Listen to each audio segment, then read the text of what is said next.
Hello friends आको एटा नतुन भिडिओলৈ আপোনালোকক পুনৰবাৰ স্বাগতম জনাইছো। আজি মই লৈ আহিছো ইডলিৰ এটা ৰেচিপি। আশা কৰো ভিডিওটো শেষলৈকে চাব। আহকচোন এতিয়া ৰেচিপিটো আৰম্ভ কৰো।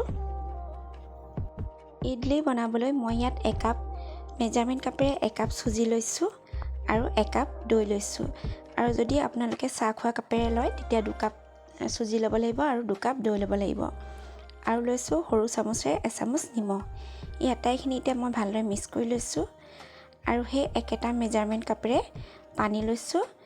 পানী 1 কাপতকৈ অলপমান কম লৈছো। এইখিনি এতিয়া মই ভালদৰে মিক্স কৰি লম। ভালদৰে মিহিকে এটা বেটাৰ বনাই ল'ব লাগিব। এয়া দেখিছে কাপটোত থকা মই গোটেই পানীখিনি দি ললো আৰু এইখিনি ভালদৰে মিহলাই লৈছো।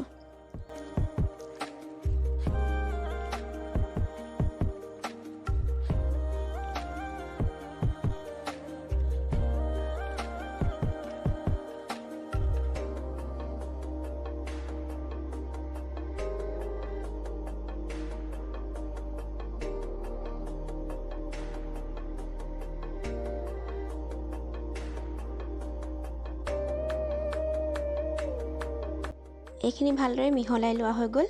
এতিয়া ঢাকনিখন লগাই প্ৰায় 1 ঘণ্টামানৰ কাৰণে এইখিনিতে ৰাখি থম। আৰু মই আনফালে এখন পেন পাতি লৈছিলো। তাত অকণমান তেল গৰম কৰি ইয়াত কেপিচমান নাৰিকল এনেদৰে ফ্ৰাই কৰি লৈছো। ইয়া নাৰিকলখিনি মোৰ ফ্ৰাই কৰি লোৱা হৈ গ'ল।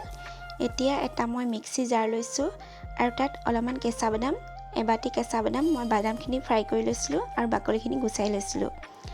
আৰু ইয়াত দিছো ফ্ৰাই কৰি লোৱা নাৰিকল, কেপিচমান আদা আৰু এচামুচ নিমখ আৰু ডাঙৰ চামুচেৰে 2 চামুচ দৈ দিছো।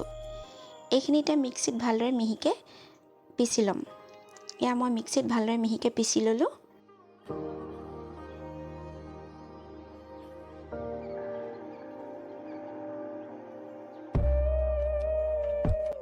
বাদাম আৰু নাৰিকলৰ এই চাটনিখিনি মই এতিয়া বাটি এটালৈ ইয়া উলিয়াই ললো।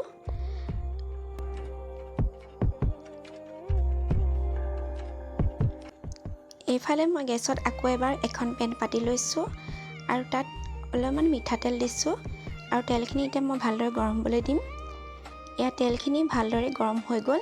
এতিয়া মই তেলখিনি গেছৰ পৰা নমাই ললো আৰু ইয়াত দিছো 1 চামুচ কুলা সৰিয়হ, ডাঙৰ এটা শুকান জলকীয়া আৰু কেইখিলামান নৰসিংহ পাত। এইখিনি মই গেছত দিয়া নাই, গেছত দিলে বেছি কুলা হৈ যায় কাৰণে। আৰু এইখিনি এতিয়া মই চাটনিখিনিত দি ল'ম।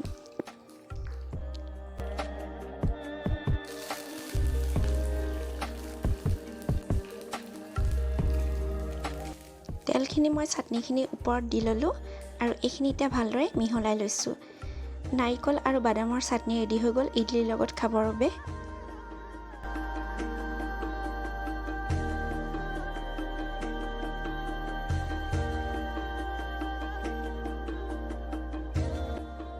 ইডলি ষ্টেণ্ডডাল মই এতিয়া ৰেডি কৰি লৈছো। ইয়াত অকণমান তেল বা ঘি এনেদৰে সানি ল'ব, তেতিয়া ইডলিকেইটা উলিয়াবলৈ অলপ সহজ হয়।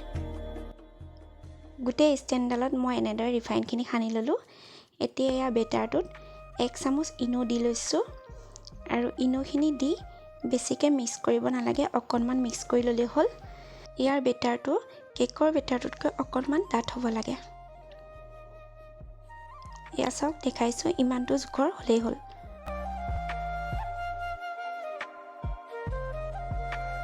আৰু এয়া এচামুচকে মই ইয়াত দি গৈছো। বহুত বেছি ফুলকৈও দিব নালাগে।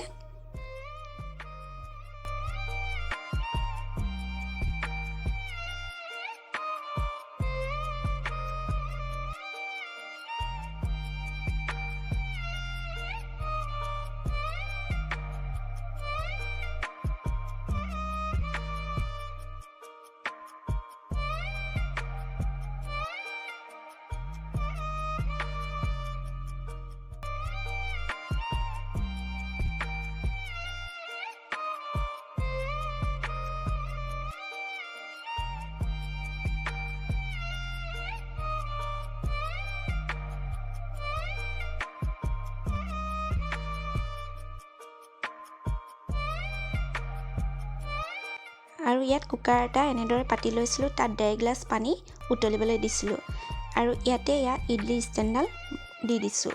এতিয়া ঢাকনিখন লগাই হাই ফ্লেমত 15 মিনিটৰ কাৰণে ৰাখি দিম।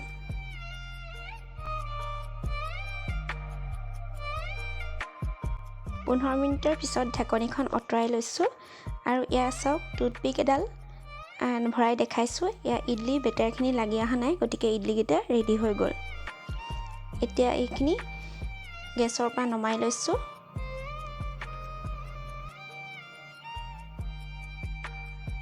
এতিয়া গেছৰ পৰা নমাই ল'লোঁ, অলপমান সময় ঠাণ্ডা হ'বলৈ দিম, তাৰপিছত ইডলিকেইটা উলিয়াই ল'ম।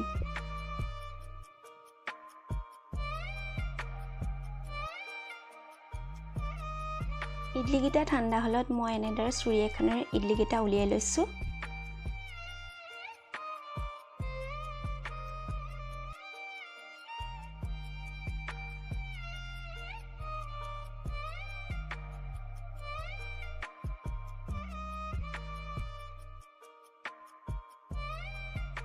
আৰু এটা ইডলি দেখাইছোঁ চাওক, খুব ধুনীয়াকৈ ফুলিছে। বাদাম আৰু নাৰিকলৰ চাটনিৰ লগত এই ইডলিকেইটা খাবলৈ সঁচাকৈও বহুত ধুনীয়া হৈছিলে। মোৰ এই ইডলি আৰু চাটনিৰ ৰেচিপিটো চাই কেনেকুৱা পালে কমেণ্ট কৰি জনাবলৈ নাপাহৰিব।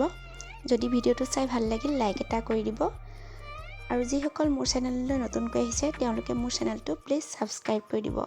আকৌ এটা নতুন ৰেচিপিৰ সৈতে পুনৰ লগ পাম। আজিলৈ আহোঁ, বাই বাই।